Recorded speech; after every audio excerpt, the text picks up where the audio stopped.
বান এনেছে রসকবি চন্দ্রীদাস গীতকর্তা এক পার্শ্বে দাঁড়িয়ে ব্রজসখীদের ডেকে বলছে, হে ব্রজসখীগণ, আজকে তোমাদের রাধারানীর কি হয়েছে জানো?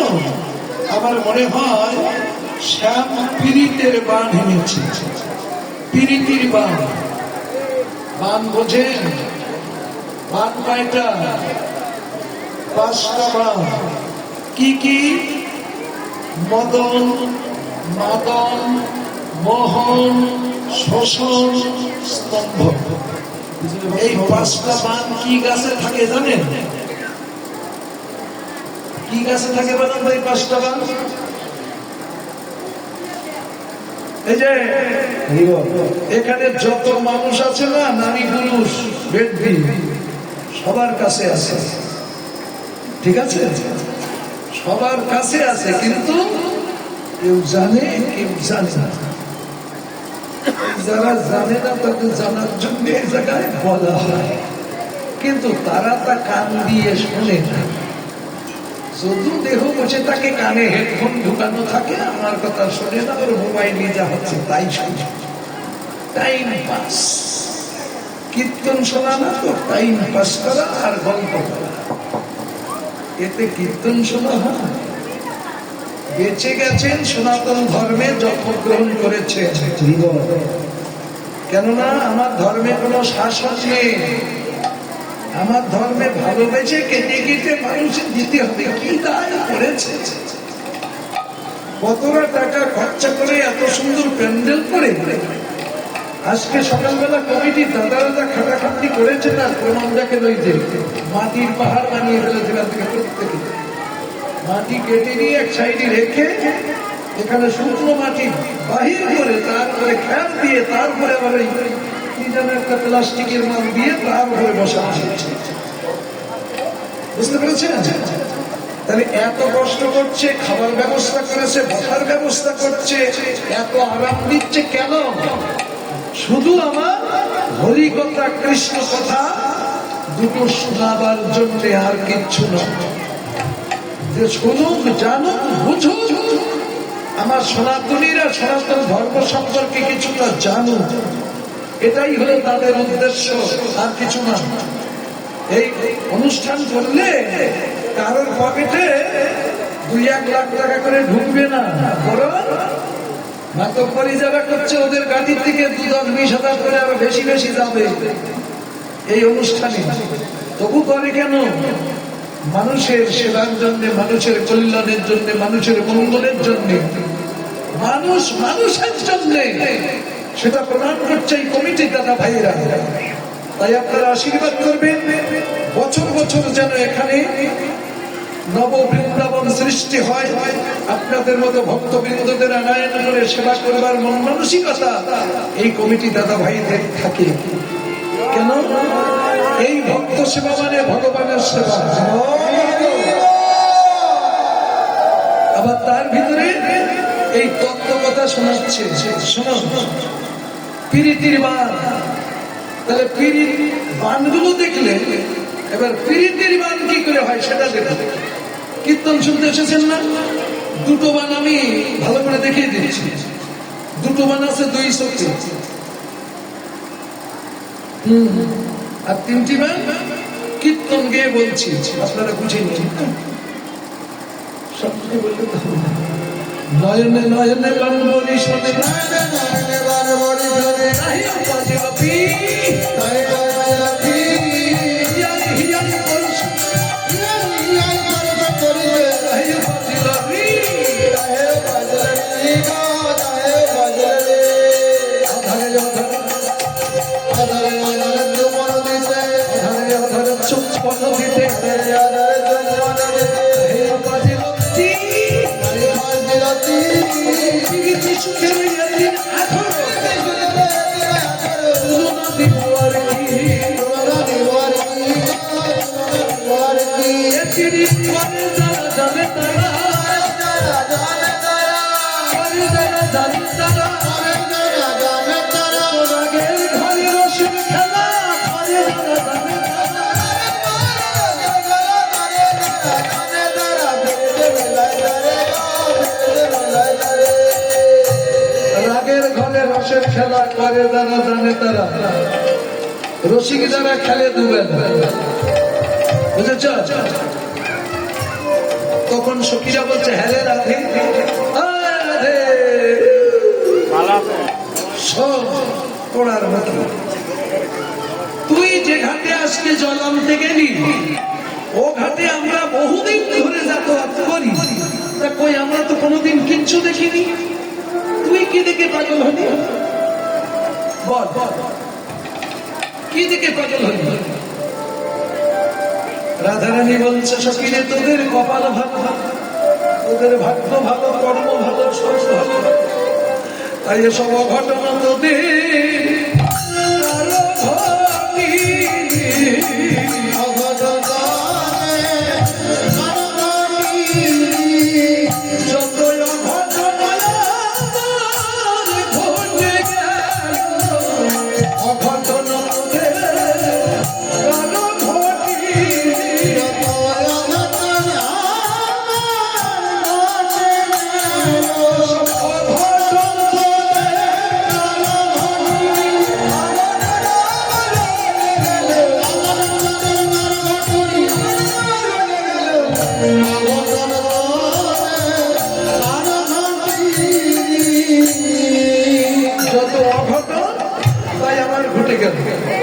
বুঝলি, তোদের কপাল ভালো, তাই এসব অঘটন তোদের ঘটে।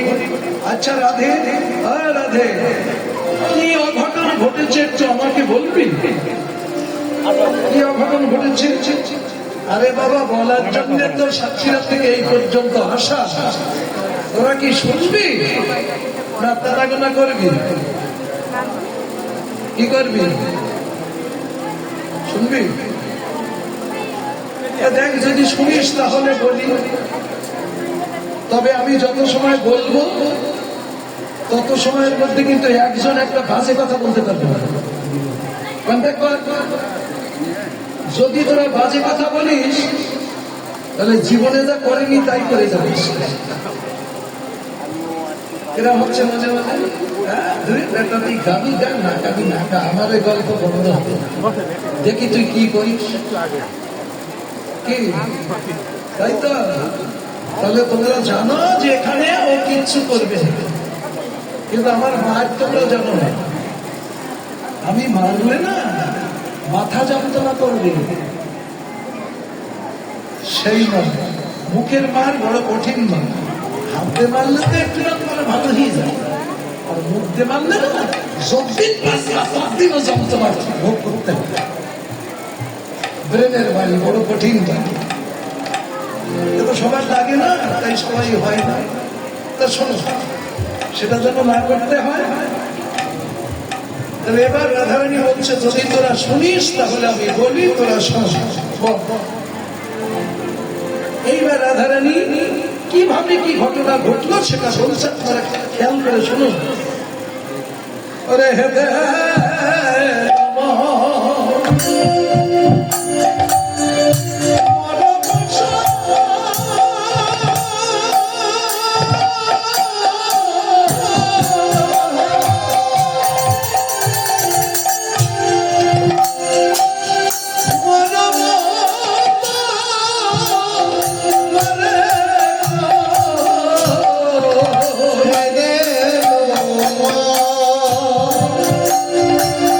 Rama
আস্তে আস্তে একটু একটু করে মাখাই আর একটু একটু করে খাই, সব একসঙ্গে মাখাবি ও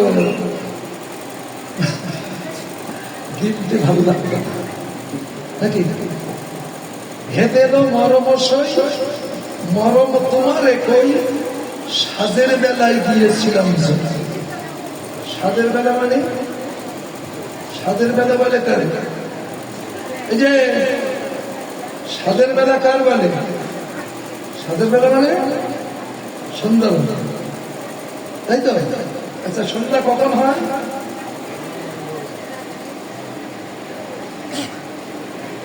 সন্ধ্যা হয় কখন? 6টার পরে।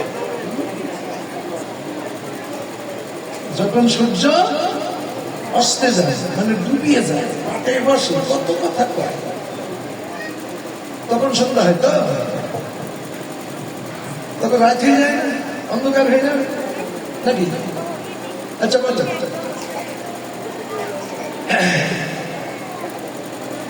এই হলো সাদের বেলা, তাই তো? মানে সন্ধ্যাবেলা। আপনারা দীক্ষা টিকা নেছেন? নেওনি? ভালো কাজ করেছে, ওখানে নিয়ে যান, জমের বাড়ি যাবার দীক্ষা শিক্ষা নিতে নেওনি, আর দরকার নেই। কীর্তন শুনছ, তুমি যখন নেওনি তোমার সঙ্গে আর কোনো কথা নেই। যারা দীক্ষা শিক্ষা নিয়েছো তারাই শুনছ। যখন দীক্ষা মন্ত্র কানে গুরুদেব দিল, তখন বলে দেয়নি মা রে বাবা রে, এই তোদের কানে কানে যেটা দিলাম এটা ত্রিসন্ধ্যা জপ করিস, বলেনি? ত্রিসন্ধ্যা জপতে বলেছিল তো? তাহলে সূর্য না ডুবলে তখন সন্ধ্যা নাচ 3 দিন এই জায়গায় বাস করে যাচ্ছে। সূর্য তো একবার করে ডোবে, 3 বার তো ডুবলো না। তাহলে ত্রিসন্ধ্যা কোন জায়গায় পাবেন? হয় বাস্তব মিথ্যা, না গুরুদেবের বাণী মিথ্যা। কোনটা নেবেন? গুরুদেব মিথ্যা কথা বলে দিল? ত্রিসন্ধ্যা মানে বোঝো না, সন্ধ্যা মানে সূর্য ডোবা না। এটা তো প্রচলন ভাষা আমরা ধরে রেখেছি, কিন্তু অরিজিনাল যেটা গুরু ঘরে কীর্তনের ঘরে যেটা ত্রিসন্ধ্যা, সেটা বোঝো না। শুনে যাও, সন্ধ্যা মানে ঈশ্বরের সন্ধানের বেলাকে বলা হয় সন্ধ্যা বেলা। সকালবেলা ঘুম থেকে উঠে হাত মুখ দিয়ে ফ্রেশ হয়ে বসে ঈশ্বরের সন্ধান করো, এক সন্ধান। আবার দুপুরবেলা গোডাউন ভরবার আগে একটু ভগবানের সন্ধান করে নাও, এই হলো 2 সন্ধ্যা। আবার রাত্রি খাওয়ার আগে আবার একটু ভগবানের সন্ধান করে নাও, এই হলো ত্রিসন্ধ্যা। ত্রিসন্ধ্যা গুরু মন্ত্র জপ আন্নি করতে হয়, কিন্তু 3 বারেতে 1 বার করি কিনা আমার সন্দেহ আছে। কেউ তো দেখি বলে না চলো যাই একটু আন্নিক করি আসি, ওটা একটু আন্নিক করি আয়, একটু আন্নিক কর।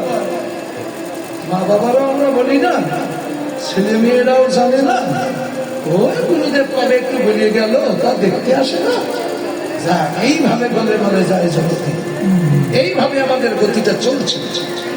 কিন্তু এই ত্রিসন্ধ্যা,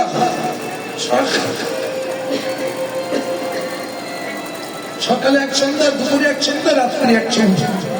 এই ত্রিসন্ধ্যার মধ্যে রাধারানী কোন সন্ধ্যায় গিয়েছিল জল আনতে? কোন সন্ধ্যা? সকালেও না, রাত্রিও না, এই যে ভর দুপুর বেলা। ভর দুপুর বেলা জল ফেলে জল আনতে গেল।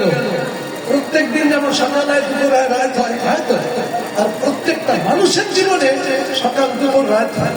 একটা শিশুকাল, একটা যৌবনকাল, একটা বার্ধক্যকাল, এই 3টি কাল আছে। এই 3 কালের মধ্যে রাধারানী কোন সন্ধ্যায় গিয়েছিল জল আনতে? ভর দুপুর বেলা। সামান্য যৌবনকালে। কলসিটা কিসের?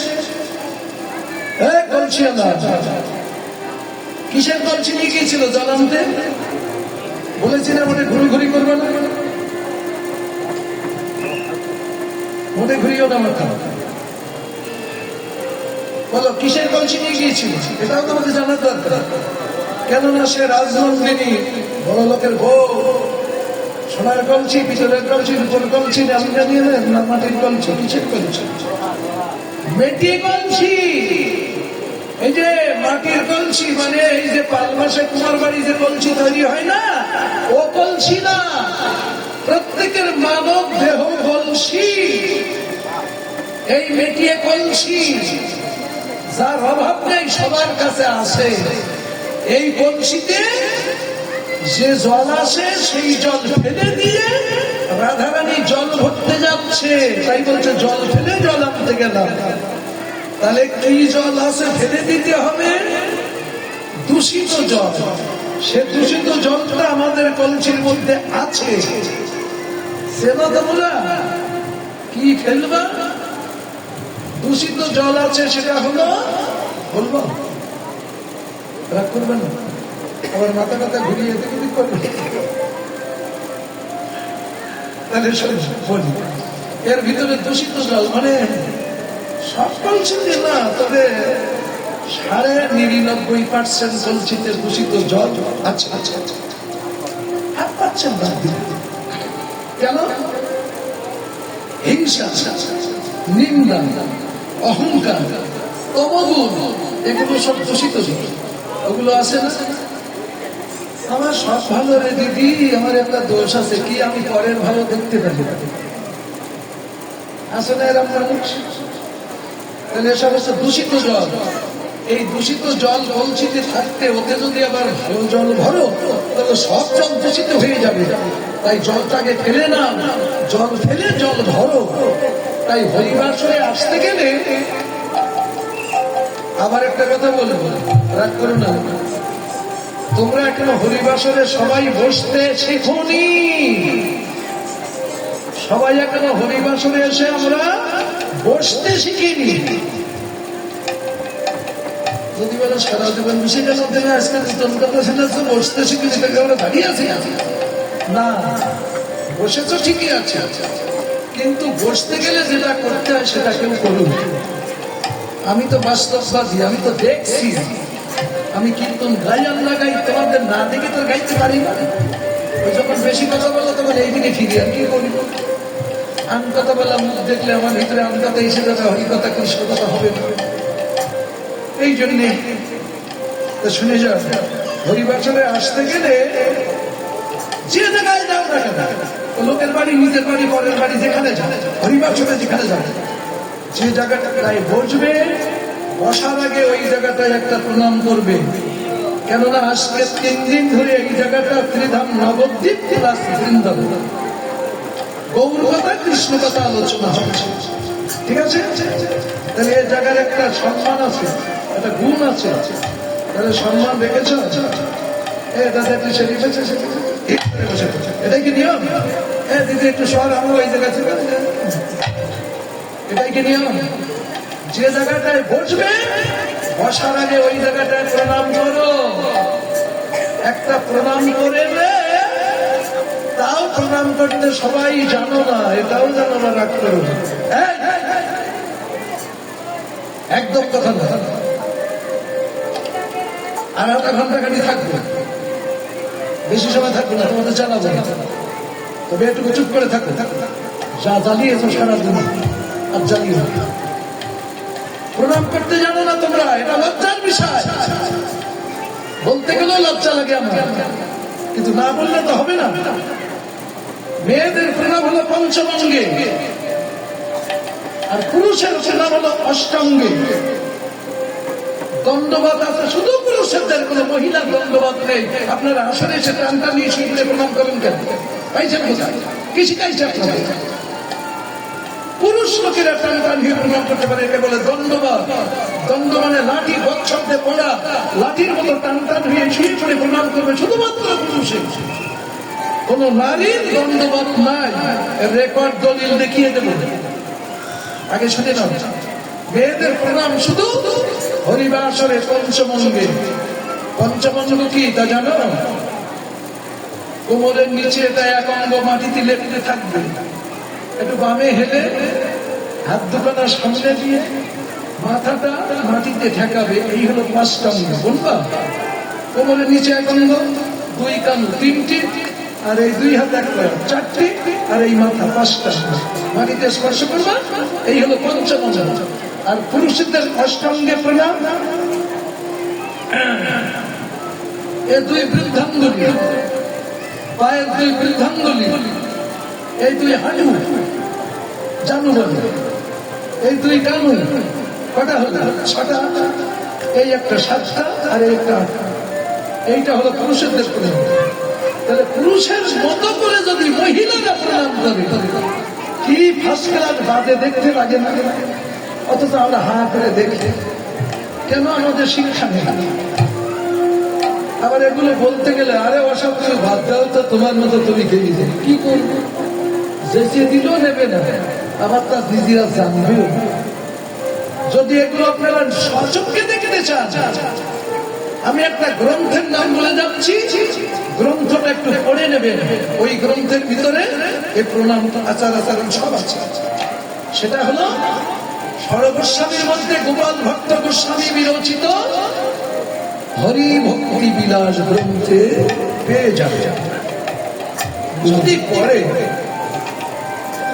আমি ভাও কথা বলি, তাহলে পঞ্চমঙ্গের প্রণাম বুঝলে তো?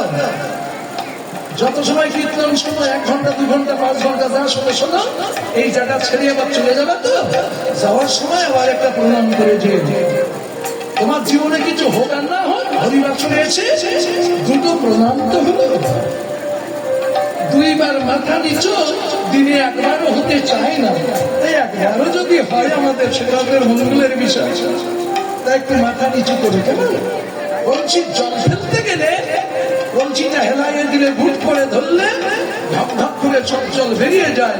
হরিবাসনে সাধুগুরু বৈষ্ণবের চরণে এসে একটা প্রণাম করলে তোমার ভিতরে হিংসা, নিন্দা, অহংকার সব ঢক ঢক করে বেরিয়ে যাবে। শুদ্ধ প্রেমের ভক্তির মানুষের কীর্তন শুনছে। বুঝতে পেরেছে? এই হলো জল ফেলে জল ভরা। এইভাবে ফেলতে ভরতে যেদিন আমাদের এই কলসি পরিপূর্ণ হয়ে যাবে, সেদিন হবে ঘটস্থাপন। ও যে মন্দিরে ঘটস্থাপন করেছে আছে না? ঘটটা আছে তো জায়গায়। এখনই বাড়ি দেওয়ার সময় দেখে যেও, ওখানে রাধা কৃষ্ণ আছে, তারপর নিতাই গৌর গদাধর অদ্বৈত শ্রীনিবাস পঞ্চতত্ত্ব আছে, ভগবান সব আছে। তবুও জায়গায় একটা ঘট পাতা হয়েছে। কেন পেতে চাও? কেউ যদি প্রশ্ন করে কি উত্তর দেবা? ও টুনির মা, উত্তর আছে তোমাদের কাছে? কালী পূজা করো, কালী মূর্তি তৈরি করো, তবু ঘট পাতো। সরস্বতী পূজা করলেন, সরস্বতী মূর্তি তৈরি করলেন, অথচ ঘট স্থাপন করলেন কেন? ও ঘটে কি ঘটে গো? ও ঘটে কৃষ্ণ ঘটে, ও ঘটে কালী ঘটে, ও ঘটে দুর্গা ঘটে, ও ঘটে সরস্বতী ঘটে, ও ঘটে কিচ্ছু ঘটে না, তবু ঘট পাতো কেন? সনাতন ধর্মের বাস্তবতা দর্শনগুলো আগে দর্শন করবে। আস্তে আস্তে এর তো দর্শন শাস্ত্র পড়া লাগে, জানতে হয়। তাহলে ওই যেমন মেটে ঘর আর তোমার আমার দেহ ঘর, ওই ঘটে যেমন জলে পরিপূর্ণ করা, ওতে মূল্যবান বস্তু কিছু নেই, শুধু জল। আর ওই ঘটের মতো করে তোমার এই ঘটে ভক্তিরূপ জলে পরিপূর্ণ করো। ওই ঘটটা যেমন বিগ্রহের চরণে স্থাপন করেছে, তোমার আমার এই দেহ ঘটটা ভক্তিরূপ জলে পরিপূর্ণ হলে শ্রী গুরু চরণে স্থাপন করো। এই হলো ঘট পাতা।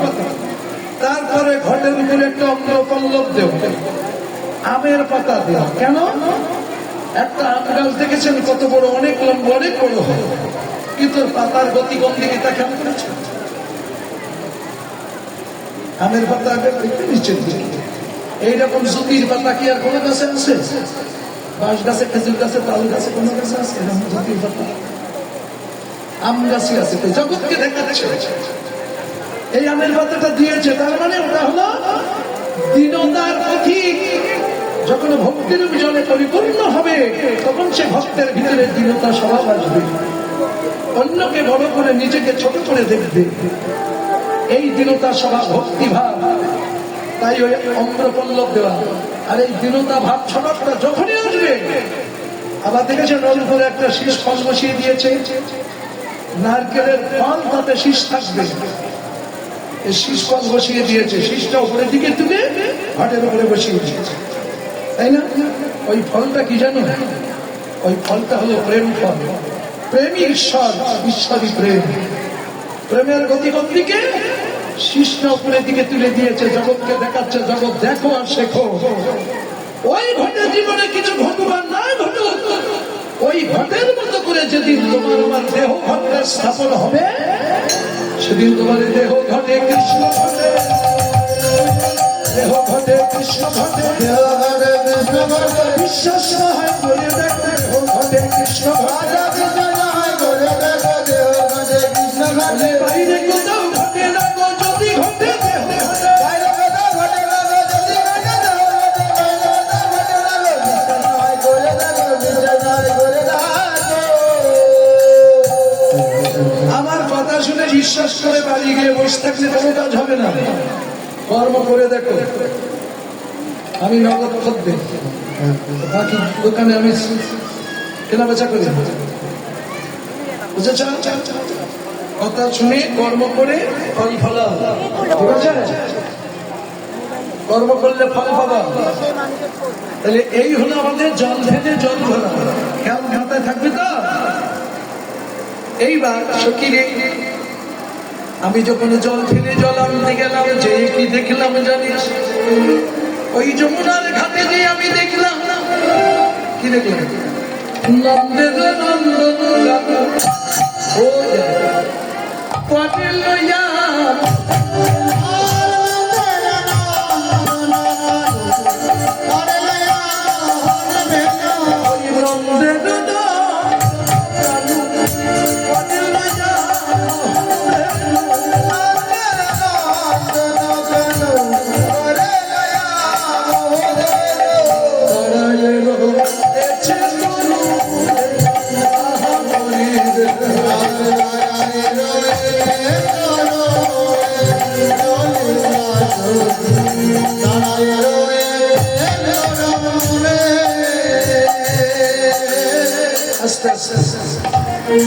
নন্দের নন্দন কানু করে লইয়া মোহন বেনু, দাঁড়াইয়ে রয়েছে তরুণ। কে বলছে কথাটা? রাধারানী সখীদের কাছে বলছে, আর আমি সেই কথাটা আপনাদের কাছে বলছি, বুঝেছেন? তাহলে তরু মানে কি? তরু মানে কি হলো? তরু মানে কি? হলো না কেন? তরমুজ কুমড়া কুমড়া কতুল যায়, তরু মানে তরমুজ। মাছ কতদিন খাও না, তরু মানে বৃক্ষ। সবাই কি তোর মতো পাগল ভেবেছিস? দাঁড়াইয়ে রয়েছে তরু মূলে। তরু মানে বৃক্ষ, মানে গাছ। বলুন তো কি গাছতলায় কৃষ্ণ বাঁশি বাজাত? কি গাছতলায় ভাববেন? কদম গাছ।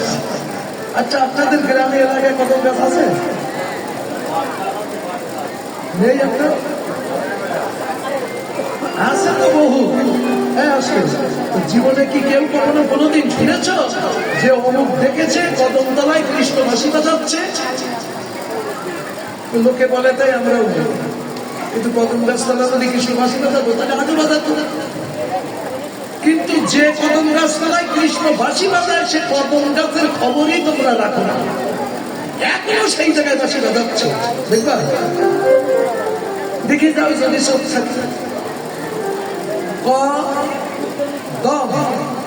ওখানে কদম গাছ না লিখে মহাজন কেন বট গাছ লিখিনি? কেন আম গাছ লিখিনি? কেন লিখিনি জানো? তত্ত্বের সঙ্গে যেটা মিলবে না, শাস্ত্রে সেটা লিখবে। যেটা আধ্যাত্মিক তত্ত্বের সাথে মিলবে সেটাই লিখেছে। তাহলে গৌণ বহিরঙ্গের ব্যক্তি যারা, তারা ওই কদম গাছ খুঁজে বেড়াবে। আধ্যাত্মিক জগতের মানুষ যারা, তারা এই কদম নেবে। কোন কদম? আস্তে আস্তে। কয় কৃষ্ণ দমে আসে, দমে যায়, দমের ঘরে বিরাজ। দমের কাজ করেছে কোনদিন? এর কাজ করা হয়েছে। এই জন্য কদমের খবর রাখো না। দমের মূল কোন জায়গায়? টান মারো, ভোর টান মারো, দেখ কত সময় টেনে পারি। টান দাও, এখন না টানো বাড়ি দিয়ে টেনে দেখো তো কত দূর যাচ্ছে। যে জায়গায় যাচ্ছে ওই জায়গাটা তোমরা ঠিক করতে পারছো যে আমার দম এত দূর এসছে, কিন্তু ওই জায়গাটার নাম কি জানো? তাও জানো, নামটাও শুনে যাও। ওই জায়গাটার নাম হলো চতুর্দল পদ্ম আর মূলাধার চক্র।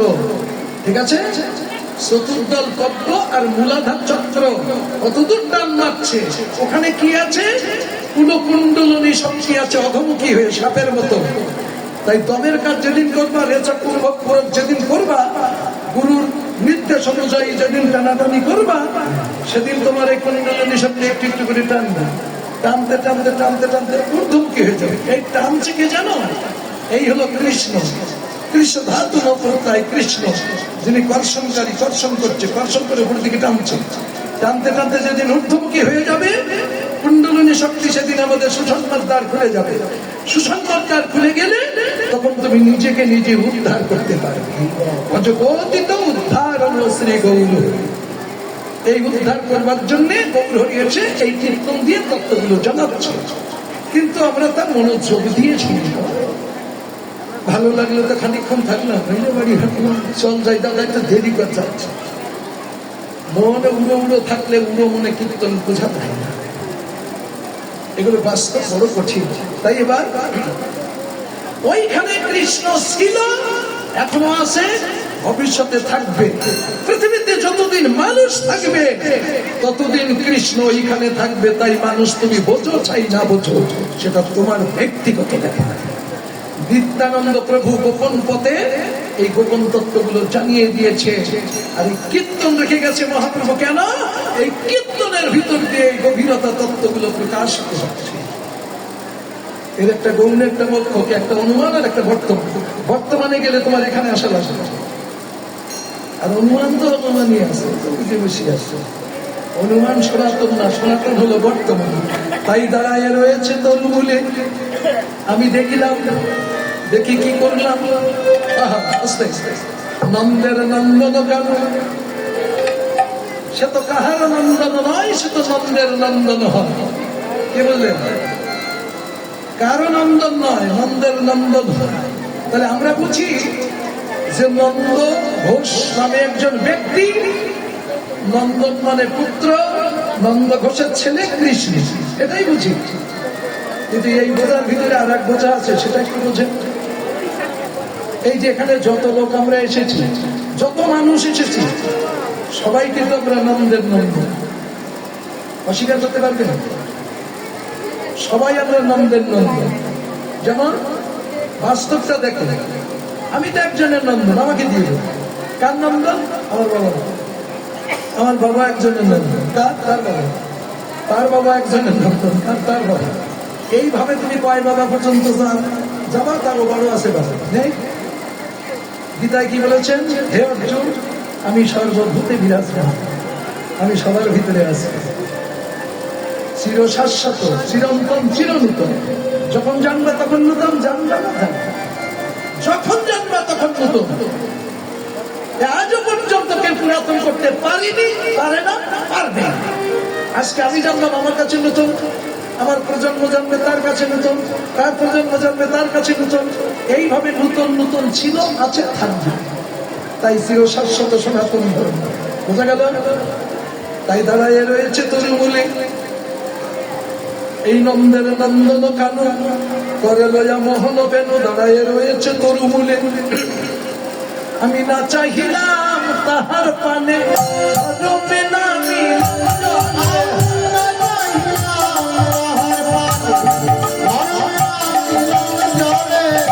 হরিজন অলসি হায় ললিতা শৈলে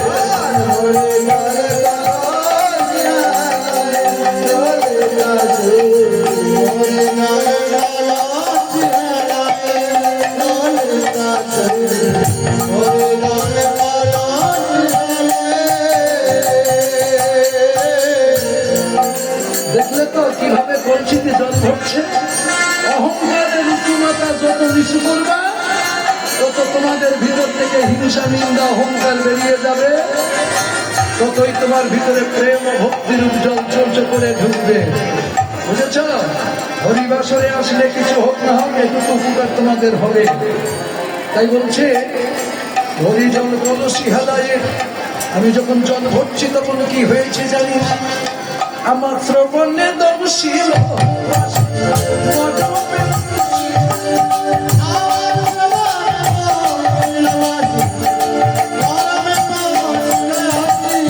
মরি থাকি রচিয়া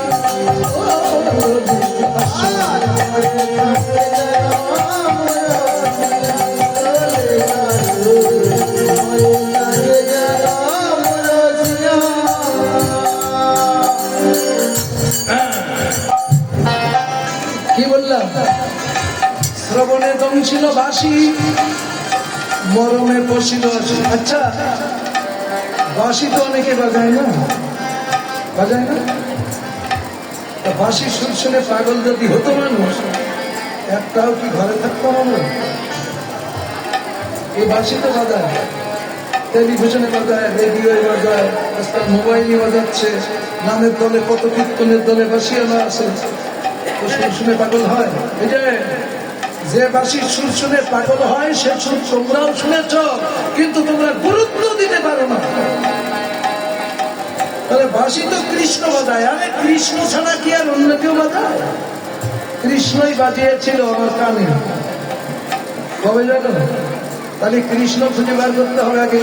কে কৃষ্ণ? কৃষ্ণ কৃষ্ণ করছ, কে কৃষ্ণ? এই জন্য শাস্ত্র জানা লাগে। চৈতন্য চরিতামৃতে লিখছেন যে গুরু রূপে কৃষ্ণ কৃপা করেন ভক্তগণ। গুরু রূপে কৃষ্ণ এসে কৃপা করছে, গুরু কৃষ্ণ অভেদ, এটাই শাস্ত্রের প্রমাণ। তাই তুমি মানবে কি না মানবে তোমার ব্যাপার। গুরু যেদিন এসে আমাদের দীক্ষা শিক্ষা দিল, বীজ মন্ত্র কানে দিল, বাঁশি বাজিয়ে দেয়নি, এ বাঁশি যদি না বাজতো ওই মন্ত্র কি উচ্চারণ হতো? তাই শ্রবণে দম ছিল বাঁশি, মরমে বসিল আছি, মরি থাকি যেন বলছি। এই মন্ত্র শুদ্ধি যেদিন হয় সেদিন কিন্তু মানুষ তন্ময় হয়ে যায়। তাই তখন আমি মূর্ছা গেলাম, মূর্ছা গেলে কিন্তু মরে যায় না, আবার জ্ঞান ফেলল। তারপরে যখন আমার ভালো করে জ্ঞান ফেলল তখন আমি ওই লোকটার দিকে ভালো করে তাকালাম। ও মা, এ ললিতা, ওই লোকটাকে দেখে তখন আমার কি মনে হলো জানিস? আমরা একই নগরে থাকি, প্রভু না তাহারে দেখি।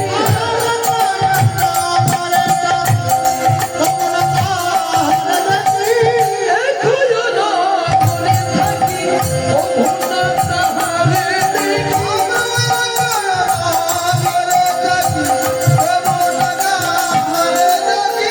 সে প্রভু না দেখে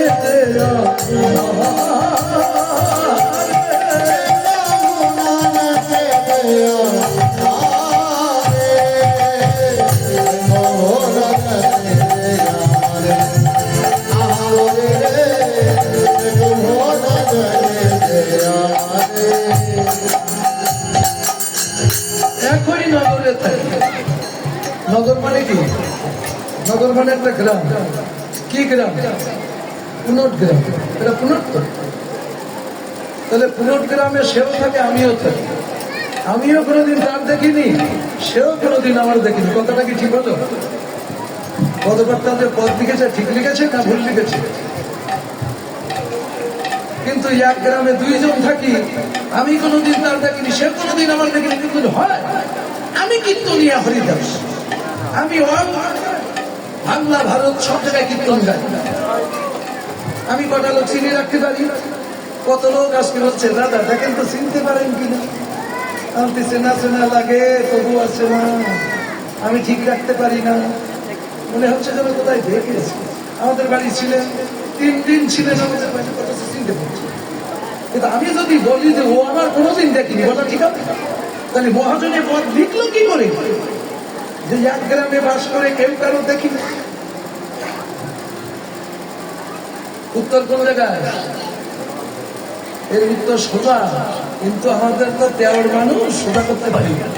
শুনে যাও, নগর মানে গ্রাম, গ্রাম তো অনেক বড়, 15 গ্রাম অনেক বড় গ্রাম। তাই এত বড় গ্রামে এরকম ঘটনা ঘটতে পারে, কিন্তু গ্রামে ছোট করে দেবো, ছোট করে দেবো। এই গ্রামে সেও থাকে, আমিও থাকি, আমিও কোনোদিন তার দেখিনি, সেও কোনোদিন আমার দেখিনি। লালন ফকির বলছে আপনারে আপনি চিনি, আর বলবো হাড়ির ভাত কি সব থেকে লাগে না? একটা টিমলে সমস্ত হাড়ি খাবে। এবার দেখো, বাস্তব প্রমাণ না, অনুমান নয়। এই যে জায়গায় কীর্তন হচ্ছে না, রাগ করেন না, এই জায়গাটা কিন্তু আমার।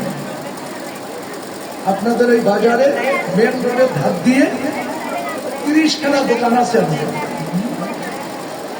তারপরে জয়পুরহাট শহরে 5খানা ফ্ল্যাট বাড়ি আছে, বগুড়া শহরে 3খানা আছে। তারপরে এই মাঠে দিলে বোধে আরো 200 বিঘা সম্পত্তি আছে। আর কত টাকা যে ব্যাংক আছে তার ঠিক নেই। ঠিক আছে, সবগুলো আমার। আমি ব্যক্তিটা কিন্তু এখানে দাঁড়িয়ে কীর্তন গাচ্ছি, দেখতে পাচ্ছেন তো? বাকি ঝুঁকি নেই, নগদ সব আমার, আমি ব্যক্তিটাই। ঠিক আছে, আরো একটু নগদ দেখে। এগুলো কি? চুল, কার চুলে? আমার চুল। এই মাথাটা আমার, চোখ দুটো আমার, কান দুটো আমার, নাক আমার, ঠোঁট আমার, দাঁত আমার, তারপর ঠোঁটে লিপস্টিক মাখানো আমার, বুঝেছ? কানের দুল আমার, গলার হার আমার, হ্যাঁ, তারপরে শাড়ি চুড়ি গয়না গাটি সব আমার। তারপরে কোমর আমার, বুক আমার, হাট আমার, কিডনি আমার, লিভার আমার, পিত্তথলি আমার, রক্ত আমার, মাংস আমার, হাড় আমার, হাড্ডি আমার, মজ্জা আমার, শুক্র আমার, পায়ের নখ আমার, আঙ্গুল আমার, হাতের আঙ্গুল নখ সব আমার। বলুন তো এই লোকটা করবো? হ্যাঁ, কথা বলুন। এই যে এগুলো সব আমার, একেবারে চুলের আঘাত থেকে পাতলা পর্যন্ত গেলাম আমার করতে করতে। এই লোকটা করলাম, এগুলো সব আমার, সে লোকটা আর এগুলো সব আমার, সে লোকটা কোন? বুঝেছ? কোনদিন লোকের দিকে একটা আঙুল দিতে গেলে নিজের দিকে কাটা আসে, 3টি আসে। একটা আঙুল দেখাবার আগে তোমার সংকেত দিচ্ছে, তোমার নিজেকে নিজে সংকেত দিচ্ছে। তুই পরের সমালোচনা করবার আগে নিজেকে নিজে জান, নিজেকে নিজে চেন, তারপর পরে সমালোচনা করিস। বুঝতে পেরেছেন? তাহলে একই নগরে থাকি, কবু না তাহারে দেখি, সেও তবু না দেখে আমার। আচ্ছা, আমি নাই দেখলাম না, সে দেখে না কেন? এ কথার উত্তর কোথায় পাবেন জানেন? এই কথাটার উত্তর পাবেন শ্রীমদ্ ভাগবত গীতায়। গীতায় লিখছে না যে যথামান প্রবদ্ধন্তে তনস্ততৈব ভজন্মঃ মমো বর্তানুবর্তম তত্ত্বে মনুষ্য পর্যন্ত সর্বস্ব। হে অর্জুন, আমাকে যে ভক্ত যেমন ভাবে ভজনা করে আমি তাহার কাছে তেমনি ভাবে অনুগ্রহ হইয়া থাকি। অর্থাৎ মানুষই আমাকে সকল ভাবেই ভজনা করেন, সেই সকল ভজন পন্থার লক্ষণ আমি। আমার তো যে যে ভক্ত ভজে যে যে ভাবে, আমি শেষে ভাবে ভজি মোর স্বভাবে। এখানে দিক হলো দুটো, একদিকে ভগবান আর একদিকে টাকা। কোন দিকে যাচ্ছ? এদিকে গেলে ভগবান পাবা, তবে ভগবান পেতে গেলে